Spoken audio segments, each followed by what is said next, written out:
Hello and welcome to another video and podcast from FantasyFootballScout.co.uk. My name is David and today we're going to have a quick look at an FPL midfielder who has been putting in some work to prove themselves as a value asset in fantasy football of late with their 8th goal of the season in a 1-0 win over Burnley on Tuesday night. It is of course Wolves' Hwang Hee-Chan, who has gone up to a 5.7 million priced midfielder, offering a little bit of out of position joy for fantasy managers. Now with the way the Gameweek 16 schedule has aligned itself, it does mean that I'm actually recording this on Wednesday after the Tuesday night games and before the main bulk of the Wednesday matches, which leaves me with very few topics to create videos on. But handily enough, Hwang decided to go and help me out by getting his, as I said, 8th goal of the campaign in that win against Burnley. So I thought we'd take a look at how he's getting on, because we are very guilty sometimes as FPL managers of sort of kind of slipping into little cliches about certain scenarios around certain players. And of course, with Wolves being without Netto at the moment, it does mean that a lot of people have been put off Hwang. So I thought I'd have a look at what impact we have seen with him in the team, that's Netto, and then out of the team again. Is that stopping Hwang from offering some value? Well, perhaps not. And that's what we're going to have a look at in some detail here. As ever, I'm going to be using the Fantasy Football Scout members area to talk you through some of the findings that I have discovered. So, if you weren't already aware, we've got ourselves a 7-day free trial, which you guys can use to try out what the membership area can do for you. And if you like what you see, then you can sign up and save 20% on the prices that are available on the packages that we've got on the website. You're going to get access to all sorts of great stuff, tools, tables, maps, the whole lot, and access, of course, to members' benefits like members' videos we have with Andy and Seb on Fridays, and, of course, members' articles as well. So there's just a plethora of reasons to sign up. Hopefully this video today, if you haven't already signed up, is going to help you understand the benefits. Now, if you've already got membership, then I do sincerely apologise for the fact that I'm advertising something that you already have and I'm preaching to the choir. But of course, when you're in the choir, sometimes it's useful to have a few extra people to sing the difficult parts for you. Hey, so if you are a member already, then do help us get some more, and it will definitely help things. It's a great way to support Fantasy Football Scout and help us with all of our content. Right, let's jump into what Hwang Hee-Chan has achieved so far this season, because yeah, it's a really interesting set of numbers for him. He's on course for his best ever FPL campaign. In 21-22, he got 81 points. 22-23, he got 60 points. But this time around, he's already got 74, and we've got quite a lot of the season to go. 8 goals, 2 assists, 5.7 million, offering decent value as well. And what you can see is that his returns have been relatively regular throughout the campaign. His goals so far have come in game weeks 2, 4, 5, 7, 8, 10, 15. 13 and then 15. So it has eased up a little bit in the last few weeks, and there has obviously been some impact to losing Netto. But in the last 2 matches, in 2 of the last 3 matches, he's managed to find the net, and there's some encouraging underlying numbers which suggest that Wolves are starting to learn how to get some decent results against teams, even when they don't have Netto. And Hwang is still able to benefit from that and get himself some FPL points. Because if we have a look at what he is doing compared to other people in terms of those comparisons, now, obviously, I'm recording this before the Wednesday matches, so some of this may shift, but he is in the top 7 FPL midfielders for points scored so far this season. At the time of recording, with 74 points. Only Bowen, Gordon, and Burmo, Saka, Son, and Salah are ahead of him. And then, of course, among all the people at this particular price point, points bracket, he is the one with the cheapest price point at 5.7. You've got Diaby just behind him on 6.7. You can get Gordon for 6.0, for example, and then the next up you're looking at your Bowens and your Mbomos on 7.6 and 7.1 respectively. So it's quite admirable company that he has been keeping. And then in terms of what he has achieved of late, interestingly enough, since we saw Netto come out of the team, only 3 FPL midfielders have scored more points than Hwang. He's got 25 points in that time. Doku, Kudus, and Gordon are the only ones with more. Bernardo Silva and Kulusevski are just below him. They may go ahead of him when the Wednesday matches have been played. And if you're checking this out on Wednesday, Thursday, then you will, of course, know what's happened there. But the point is that despite losing Netto, Hwang has continued to deliver some points. So the question is, now that we've seen him do that, and now we've kind of almost answered that question of can he still deliver without Netto, probably. Let's work out whether or not he can offer some decent value going forward, especially at a time when there's a lot of fluctuation in people's teams and looking for opportunities to try something differently. So I thought I'd break down Wolves with and without Neto, but with a specific focus on Hwang, of course. And what I found was really, really interesting for his underlying numbers, because they haven't really changed all that much. So on the left-hand side of the screen, we've got Hwang in matches where Wolves had Neto in the team. So that is between game weeks 1 and 10. And then on the right-hand side, we've got Hwang's underlying numbers in matches where Neto was not there, having missed the game through injury. So that's game weeks 11 through 15. And on the left-hand side, in the first period of the season with Neto in the team, Hwang was averaging 1.6 shots per game, and that has marginally increased, actually, to 1.8 per game in the last 5. Now, they have had some favourable opponents in that time. Sheffield United, Fulham and Burnley are 3 of their 5 opponents, but they have also faced Arsenal and Spurs. So you'd like to think there'd be some balance there, perhaps a mild increase from the fact that it's a higher concentration of appealing opponents, but really an increase of 1.6 per game to 1.8. So that's just an increase of 0.2 extra shots per game.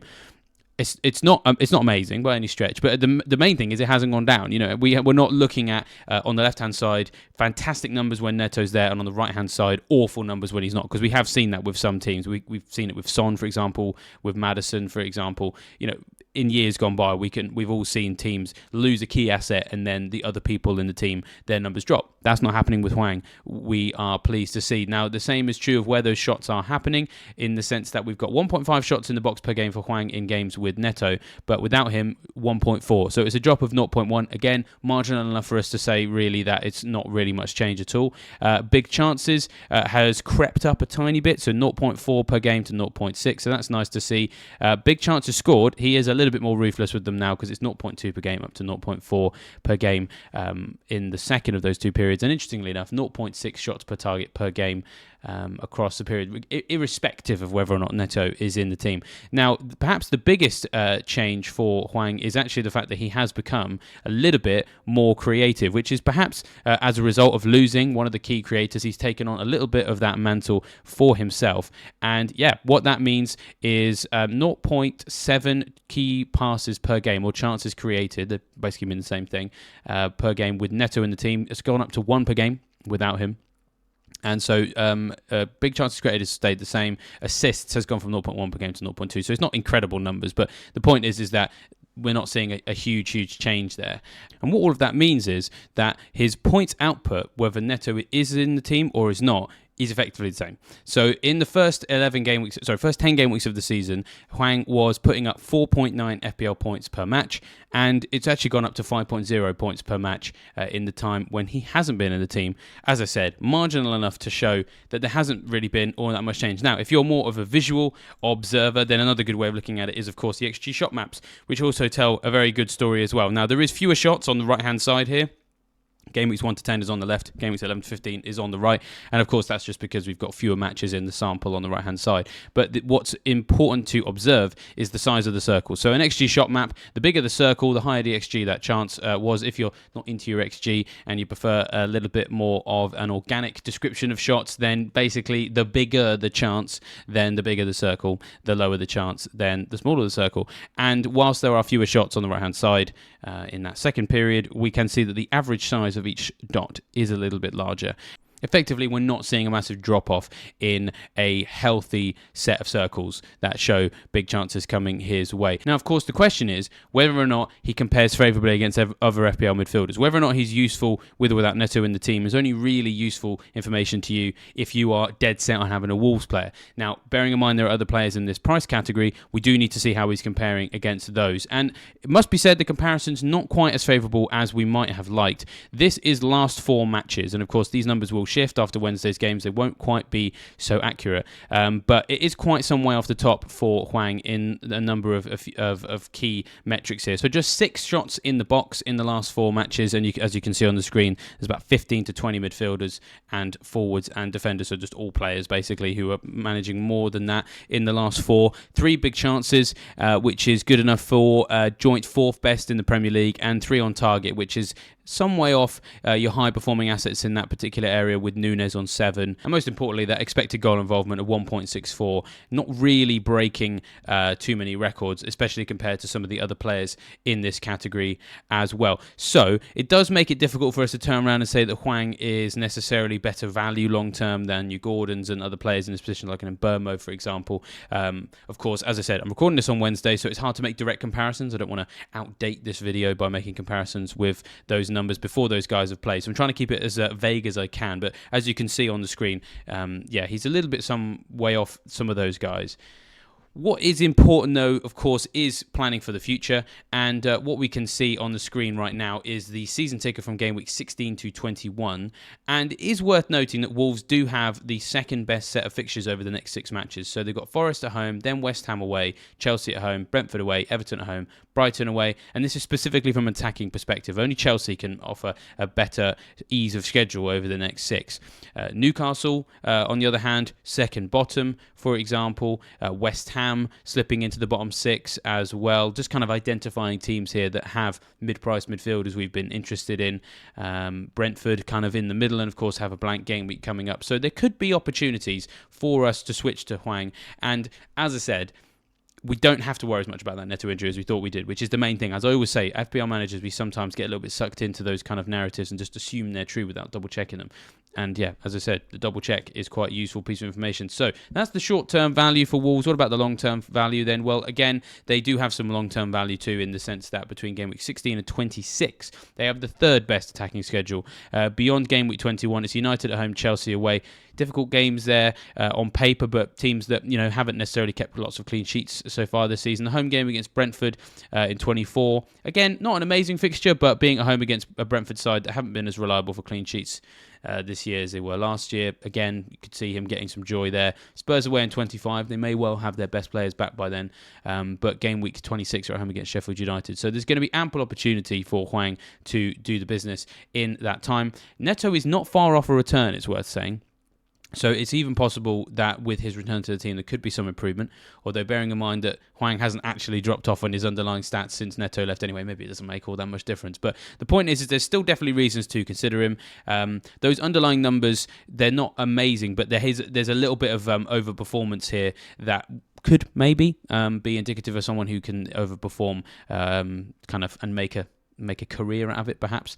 And of course, we've also got this situation where he's not having many shots, but he's still getting goals. And sometimes you get players that do that. They just one shot, one goal. And he wouldn't be the first player to be able to deliver in that fashion. So there's every possibility that he could do that. Now, I hope you found this video helpful. As I said, it's we're in this limbo period where I have to really just focus on who's played on Tuesday night. And then Thursday's content will be a lot more broad in the way that it assesses some of the key issues. So, if you've not signed up to Fantasy Football Scout membership, then do so. You'll get all of the match data populating in the members area on Wednesday night and Thursday night as those other matches are played. And of course, as ever, another reminder for you guys to hit that like button, subscribe to the channel, and hit the bell notification to make sure that you never miss a thing on Fantasy Football Scout. This video is also sponsored by Betway, the principal betting partners of West Ham and of Brighton. On Friday, they announced the heroes for the weekend. Bet £10 on Player Market's top score of the heroes, and they will credit a £1 free bet for every point up to £20. Betway also run giveaways, which include shirts and tickets for West Ham and Brighton. We know not everyone gambles, which is something we take seriously, and that's why on our website we have a filter you can turn on which allows you to opt out of gambling ads. For those who do so, do it responsibly and safely. There's more info about Betway in the description. You obviously have to be 18 or over to play, and we encourage everybody to gamble responsibly and to be gambleaware.org. When the fun stops, stop. And with that, I shall leave you fine, folks, to the rest of your week, and I shall see you next time. Bye.